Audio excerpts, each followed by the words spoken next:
टोंक के देवली उनियारा विधानसभा क्षेत्र में वोटिंग के दौरान निर्दलीय प्रत्याशी नरेश मीणा के एसडीएम को थप्पड़ मारने के बाद बवाल जारी है। समरावता गांव में देर रात निर्दलीय प्रत्याशी नरेश मीणा के समर्थक और पुलिस के बीच झड़प हो गई। बताया जा रहा है कि समर्थक नरेश मीणा को पुलिस की हिरासत से छुड़ा कर ले गए और पुलिस ने आंसू गैस छोड़कर इस भीड़ को हटाया। आइए इस मामले को शुरू से समझते हैं।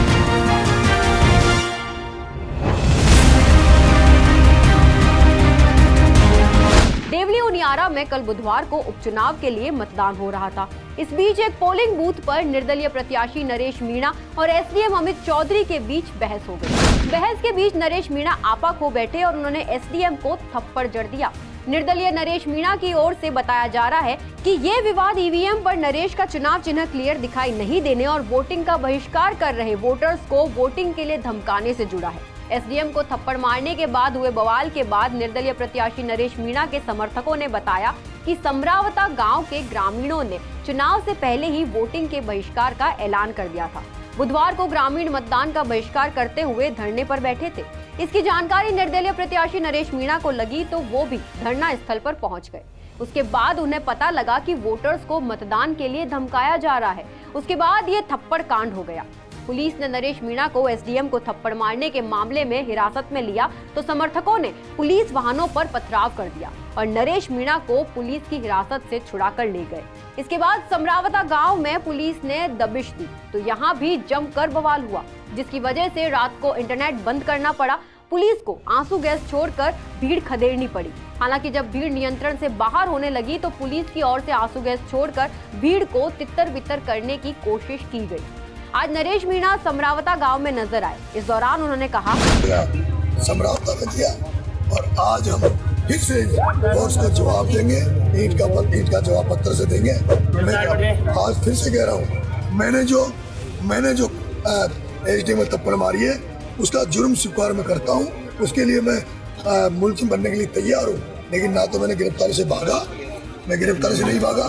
मुझे पुलिस ने कोई गिरफ्तार नहीं किया था। पुलिस ने मुझे जीप में बिठा लिया था, लेकिन जीप पर हमला हुआ, लाठी बांटा हुआ और पुलिस मुझे छोड़ के भाग गई थी। और उसके बाद उस जीप में जब ये चाहते थे कि मैं भी उस जीप में जल जाऊं, इसलिए मैं अकेला था, जीप में से निकला।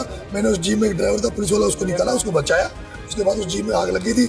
उसके बाद सारा आपको पता है कैसे हमारे साथियों ने मोर्चा खोला, पुलिस को खदेड़ा, पुलिस को भगाया और उस पुलिस ने बाद में मिर्ची बम का और आंसू गैस का गोले फेंके। उससे हमारे सारे साथी, उनकी जो मिर्ची बम की आंखें बंद हो गई थी, बेहोशी कंडीशन में सारे लोग चले गए थे। उसके बाद भी हमारा एक भी बंदा डरा नहीं, हमारा एक भी बंदा कमजोर नहीं पड़ा। हमारे सारे युवा साथियों ने बहुत दमखम से अपना मोर्चा खोला है। मैं आपसे एक बार फिर निवेदन करना चाहता हूँ, 72 गुर्जर अपने अधिकारों के लिए शहीद हो गए थे। 72 गुर्जर अपने अधिकारों के लिए शहीद हो गए थे। एक भी गुर्जर ने ये नहीं कहा था कि कर्नल साहब ने हमें मरवा दिया।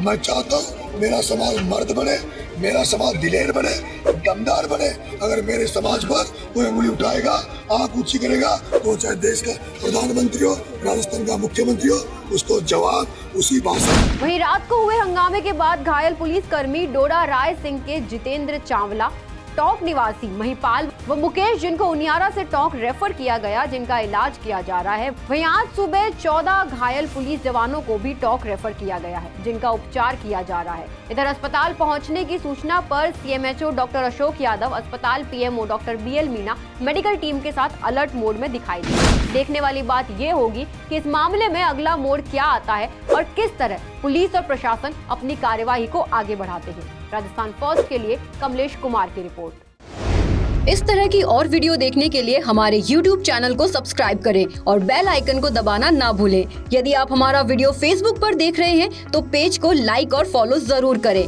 हमारे अन्य सोशल मीडिया पेजेस से भी जुड़ें।